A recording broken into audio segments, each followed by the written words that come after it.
If we can predict Coke sales by week everywhere on Earth, or Anheuser-Busch, or any seasonal category, I can then, how much inventory do you need for, let's say, this winter in Calgary or New York or wherever, Paris, right? For coats or gloves or mittens or auto batteries, you name it, we predict it.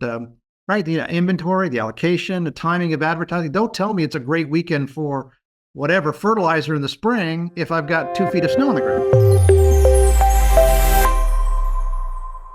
Welcome back to another installment of the Next Gen Case Study Series. On today's episode, we have Bill Kirk, who is the CEO and founder of Weather Trends International, a pioneering company in year-ahead weather forecasting technology.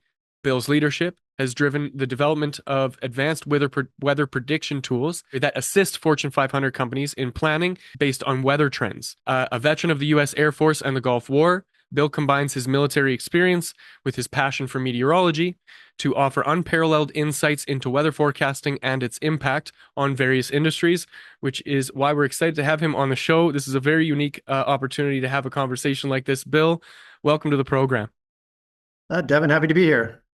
So to kick things off here, because I think that we have a lot to cover here. First and foremost, thank you for your service. Okay, you're welcome.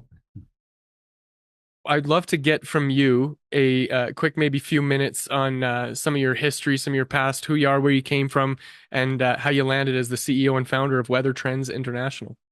Yeah, right. I don't know if you've seen the new movie out, Twister 2, right? I just went and saw this past weekend that my PR firm said, hey, you got to go see the movie so you can talk about it. You'll find in that movie that every meteorologist, it was a childhood event, right? It was some big weather event that got them excited about weather. So for me as a kid in Hawaii, I grew up in Hawaii, a little farther south in Canada, but big 100-inch event, rain event in a week. And it just got me fascinated as a young kid in weather. And then Air Force, I joined the Air Force.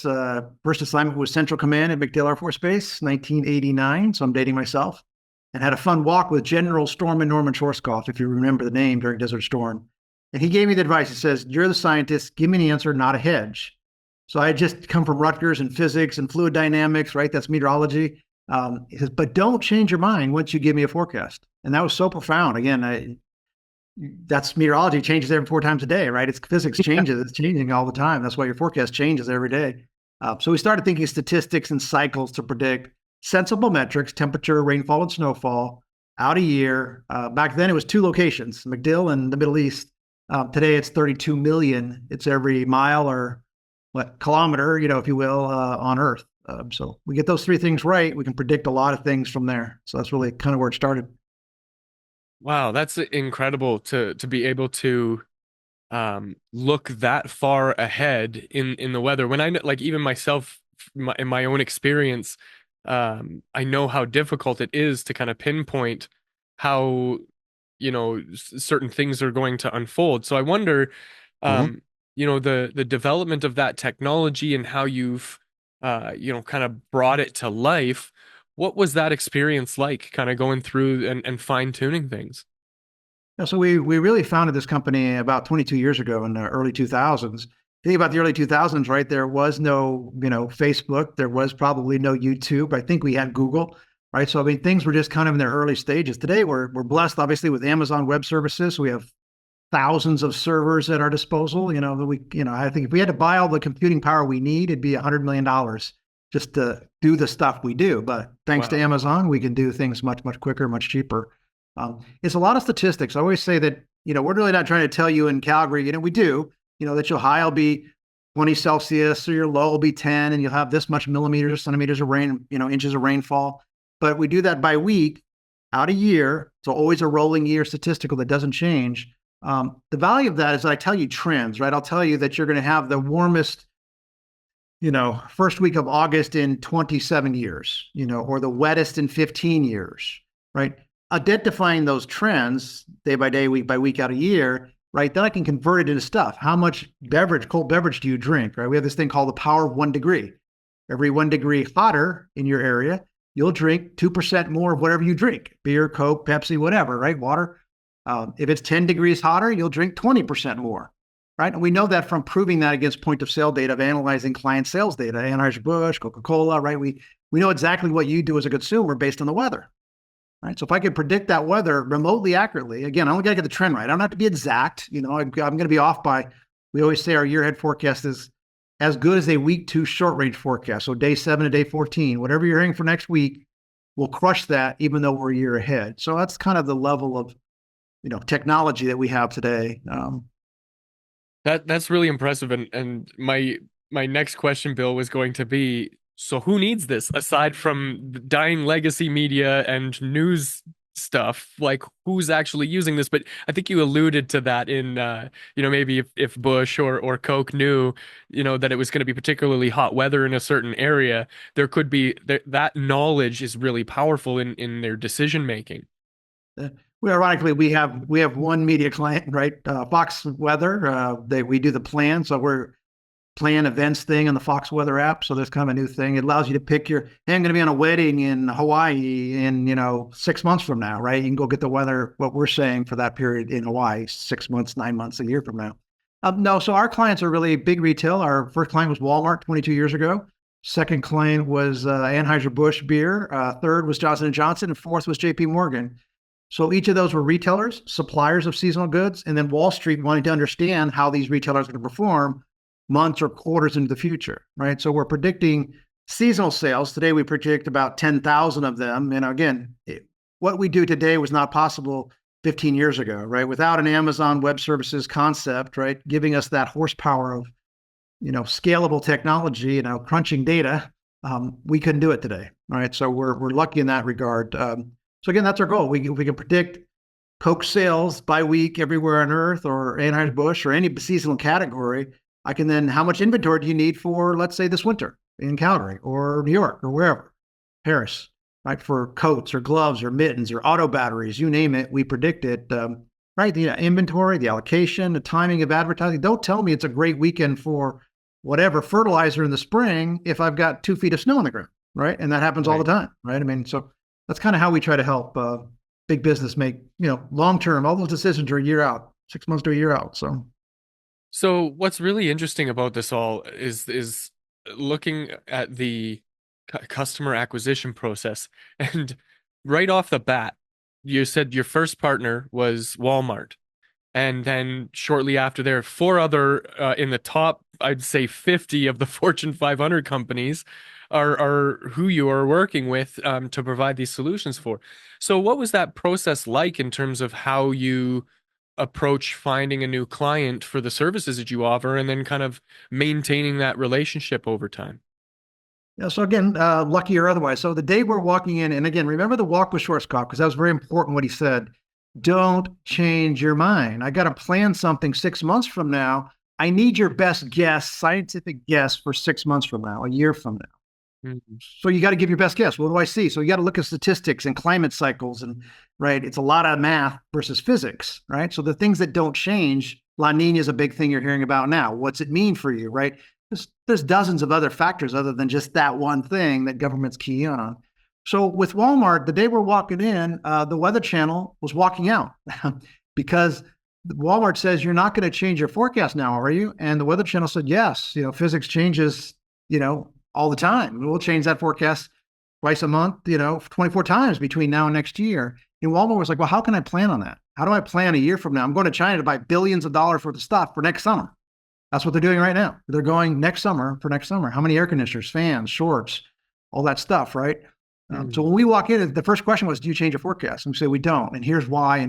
So again, had I met Schwarzkopf, I never would have thought like this, because most physicists, meteorologists don't think this way. They just don't. They think fluid dynamics, physics, modeling, AI, it's just not going to get you there, right? So again, I think that makes a huge differentiator for us, because most companies will change their forecast, and that's just not a plan. You can't plan on a moving target. So I guess when it comes to getting somebody as a client, you're talking to really big companies. There's a lot of people on those teams. This is a long life cycle in terms of just the typical sales cycle with somebody. What's your approach nowadays to finding the right people, vetting them, and turning them into clients if there's a fit there? I mean, anything, we're a small company, right? I mean, we're not huge. We're not a, IBM Weather Company or anybody like that. But again, the advantage we have is there's not a lot of folks doing this, right? And then not only predicting the weather, but predicting their business, right? We have a new insurance client last fall. And again, it was, we just told them, hey, look, we're predicting the worst tornado season in 13 years, one of the top worst in history in the U.S. For this year. We're predicting one of the third worst hurricane season in 174 years. We're predicting the worst fire season in 4 years, right? I mean, we started telling these things that our data was predicting, and it didn't take, again, there's credibility, but our credibility is our clients, right? And we have 115 Fortune 1000 clients, so they got it. They had heard of us that we're pretty good at this. We're accurate. We always show accuracy of everything we do year ahead to anybody. So again, I think that the acquisition process for us is just who will listen, right? I mean, again, we reached out to a lot of insurance companies and, hey, look, we're going to do the same way we've always done it, right? Well, they're regretting that decision today, right? We're having one of the most, I think we projected $288 billion US in damage this year in the US, and we're well on our way with all these hurricanes and tornadoes and fires now in the West. So, right, again, eventually you say things enough and somebody will come around and say, so we got a lot of people just inbound, right? Retail, supply side, Wall Street, right, kind of word of mouth, if you will. Yeah, so it is typically a personal relationship, or somebody who knew somebody, or somebody who sees a practical application somewhere else. And I guess it doesn't hurt that these are bigger companies who have a little bit more flexibility financially to be able to invest into technologies and ideas and partnerships and things like that. So I guess in that regard, then what's on the horizon? What are you working towards, and what are some of the goals that you have kind of lined out for Weather Trends? Well, the challenging thing for us, right? I mean, so to do what we do for big companies, right? They might spend 50 to 250,000 a year. But how do I bring that technology down to the small business, the ones I care about, right? Well, farmers years ago, 2016, 17, we thought, hey, how can we help farmers? We met some farmers and we felt really bad for them, but how can I scale something for them? Because I can't talk to, they're not going to spend anywhere near that, right? So how can I create like a $300, $400, $500 a year service for a farmer? We did. We called it Farmcast, and it was a hit. We had hundreds and thousands of farmers sign up for a few $100 a year to give them their intelligence of weather and how it influences their farm fields, their yields, and their crops in their backyard, right? So a new product we came out with was called, just recently, actually this past week, it's called Brewcast, right? Breweries, right? Microbreweries. We have a lot of the big beverage clients as the Anheuser-Busch and Labatt's and Coke and whatnot. But okay, so how do I take that domain knowledge that, again, every degree hotter, Anheuser-Busch will sell about 1% to 2% more beer. If it's 10 degrees hotter than last year, they'll sell about 10 to 20% more beer than last year, right? I can project their sales out really well. Why wouldn't I be able to do it for a small microbrewery in Calgary or anywhere? In Ukraine, doesn't matter where they are. We predict it for that.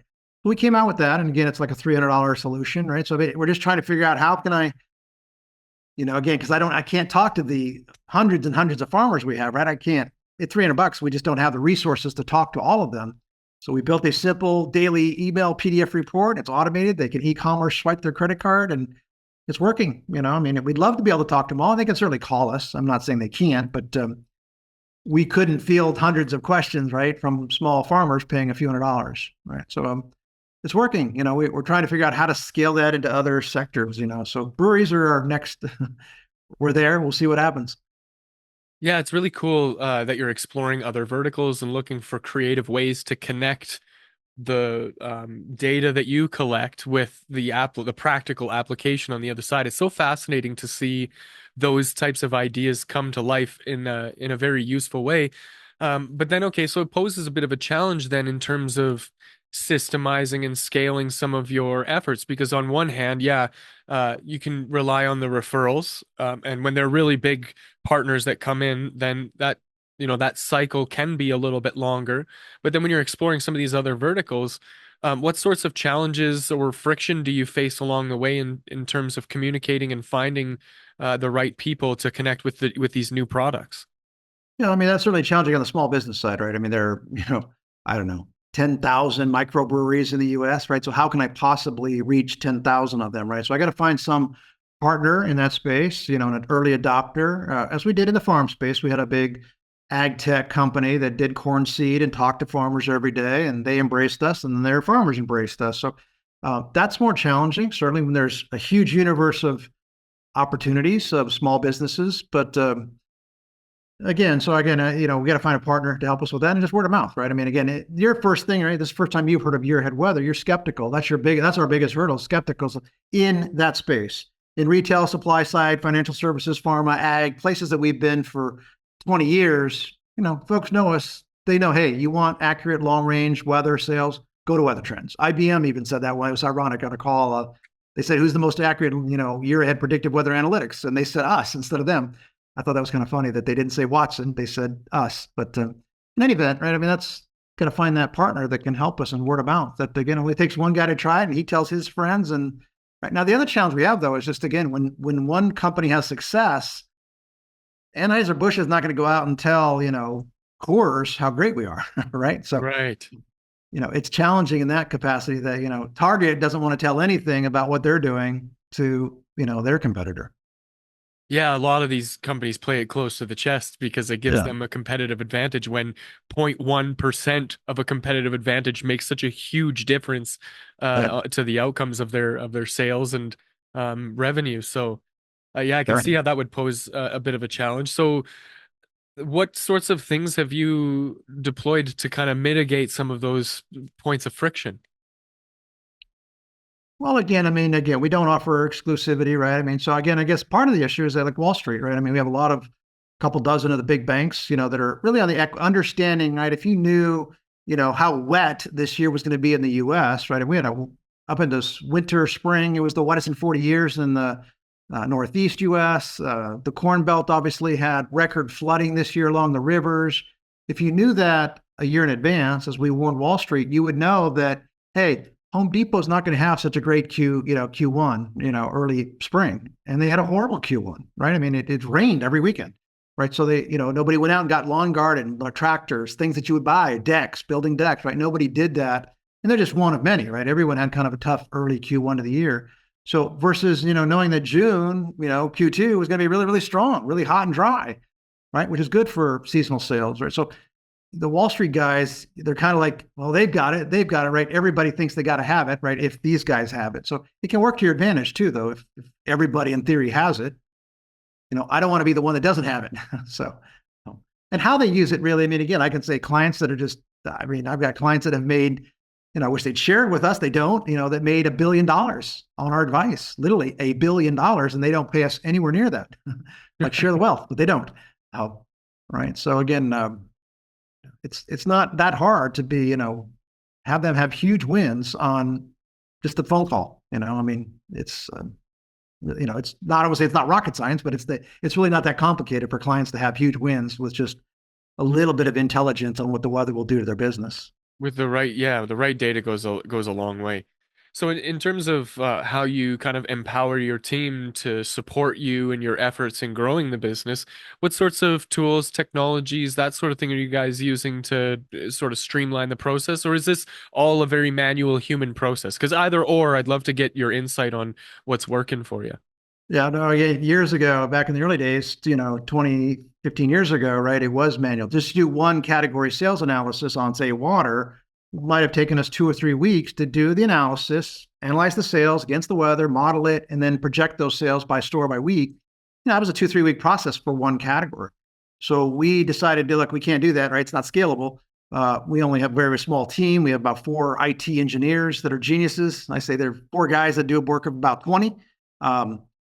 But what they've done is we've automated that. So now to do this one category takes 30 seconds, with our Amazon infrastructure of a couple thousand servers, right? So, we could do 10 categories in the next 3 minutes, right? I mean, so we're very scalable with the technology. So it was a lot of automation. It was, right, figuring out all the things that go wrong with point of sale data. A client gives you, hey, I had negative 800 sales last week. Well, how did you have negative 800 sales, right?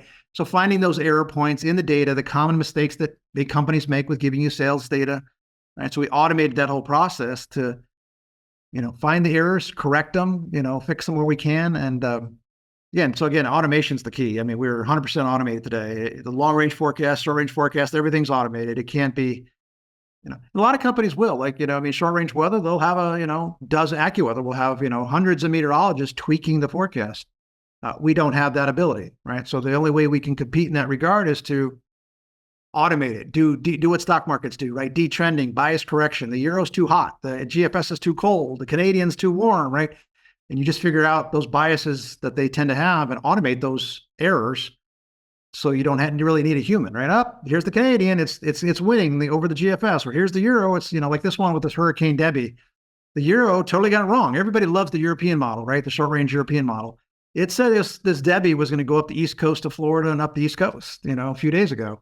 It went totally the other direction. It was on the west coast of Florida and it came up the other way. So, GFS got it right. So detrending those models, is again, systematically allows a small company like us to compete with a huge company, let's say like Acula.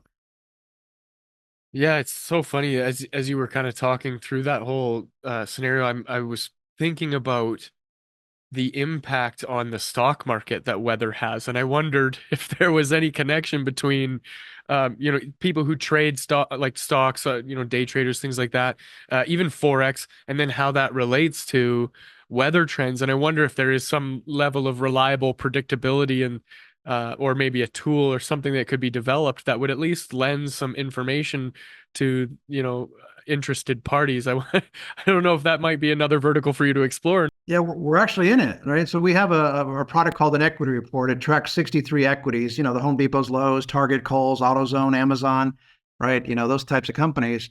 But what you find in that space, and it is trackable to an extent, is that, as I said earlier, if you have a wettest spring in 40 years, winter spring in the 40 years, do you think it's good for Home Depot?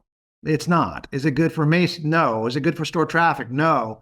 So brick and mortar retail would do very poorly performance-wise. And guess what? When they reported their Q1 earnings, they all came in lower than expected. They had a bad spring, right? Versus who does well in that? An Amazon. And Amazon can do very well in a stormy scenario. You're in your home, you're on your computer on a rainy weekend, you're not at the beach, the lake, wherever. If you're online, you're probably on Amazon or Walmart.com, right? So you buy your stuff a different way, right? Through a different, because you're inside because of the bad weather, right? So Amazon could do well in a stormy pattern almost anytime, right? Because you're always on your computer. If it's a rainy weekend, right, you're probably on your computer. If it's a beautiful, hot, dry weekend, you're at the beach, the lake, wherever, right? The mountains, hiking, you're doing fun stuff. You're not shopping per se. Yeah. So we track those. So you can give at least a tell. Now, here's the challenge. Today, 15 years ago, like Pepsi stock was 1-to-1. If it was a hot, dry spring, Pepsi stock would go up 30% on their earnings report. If it was a cold, wet spring, they'd go down 30% on their stock price, right? It was uncanny how the weather tracked with stock. Today, it's a little different, right? If you have a really lousy spring like we had, but let's just say Target did poorly, Kohl's did poorly, Penny's did poorly, but Walmart did bad, but not as bad, right? Well, guess what? Their stocks all go down except Walmart. Walmart goes up on bad news because they did the least poorly, right? So that's the challenge, right? I mean, so they're, yes, the weather was horrific for all of these guys, but Walmart gets rewarded because they did, their stock goes up. In the olden days, that didn't happen. Today, that happens. So it makes it a little more challenging for sure.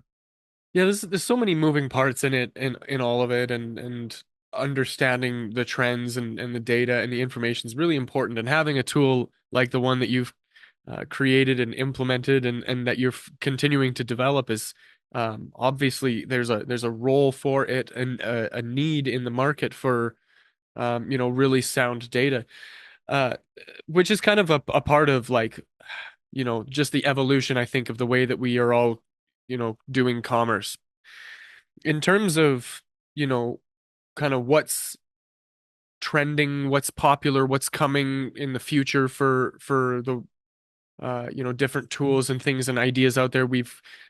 AI is a big buzzword. There's a lot of other things.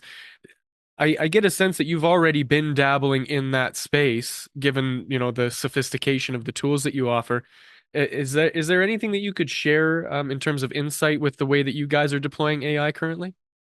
Yeah, so AI is interesting, right? So we have in our studio next door here, we have a Alexa, right? So, Alexa, what's the weather forecast for next year? And ask it. If you have Alexa, Siri, Chat GPT, any of them, ask them that question. What's the weather forecast for next year? She'll come back and she'll say, I only have weather information for the next 10 days, right? The neat thing about AI, and it's good for us, is that it's learning on physics. It's learning what it knows, right? It doesn't know what we do. We've kept what we do very trade secret, right? So it doesn't think like we think. Now, the one thing AI has done, so these governmental models, the Canadian meteorological model from the Canadian Met Office and the US GFS model from the NOAA here in the States and the European model in Europe, These are multi-billion-dollar models. There's thousands of humans managing these models, collecting the world weather data from every source, from satellites, the planes, the airports, you name it, right? These are huge multi-billion-dollar organizations that make a 14-day forecast. That's all they do, a 14-day forecast. Now, what's interesting, they're very expensive models, right? I mean, multi-billion-dollar agencies. What AI has done, AI has been able to take that. So what the models do is we think at 8 o'clock this morning, this is what the entire world looked like. It's just the initialization of the model, right? This is what they reflect the 8 a.m. this morning everywhere, right? And the Euro did it, the Canadian did it, right? They all do that. What AI has done is actually allowed that process. They can then take that initialization. They don't need any more of the governmental model forecast. They don't want the forecast, and they can make a 14-day forecast in literally minutes or seconds on a laptop, right? Whereas the governmental models, NOAA, Canada, US, they need to then take that initialization and run it out on these supercomputers, thousands of employees, right? I mean, it's a huge process, takes hours, 3-4 hours to put out the 14-day forecast for the entire world. Whereas AI can do that in theory, seconds or minutes on a laptop, right? So the theoretical cost savings is huge, right? I mean, I need to run this data initially to get the initialization, but if AI can then train off of that initialization and make a better 14-day forecast, there's huge savings there. But again, it's in the 14-day forecast realm. They can't do anything beyond that. So, I would love one day to find the right AI guy, Elon Musk, if you know him. I had a conversation years ago with him. I'd love to re-engage, let him know, hey, well, we got some cool stuff, Elon, it could change the world. So we just got to find that right partner, right? He can help us scale, because I don't have that, that kind of computing power and team and all that stuff. So again, that's what we're trying to find. What's the next thing for us is to find that AI type partner that could really revolutionize weather forecasting and everything else, in theory, but we're not there yet. That's funny, Bill. I just watched the interview with Elon Musk and Jordan Peterson, and they did explore a little bit of that the AI tech that he's working on. And 6 degrees of separation. We're just a few conversations away from meeting the right people. So I'm hoping that maybe this one reaches the right guy, and that connection is made. We're kind of coming to the end of our time together here, Bill. You've been very generous with your time and your wisdom and your insight, and I'm very grateful for that on behalf of everybody watching and listening. To kind of wrap things up here, I wonder, if there was a piece of advice that you could offer somebody as it relates to growing their business and being intentional about their efforts, what would that piece of advice be?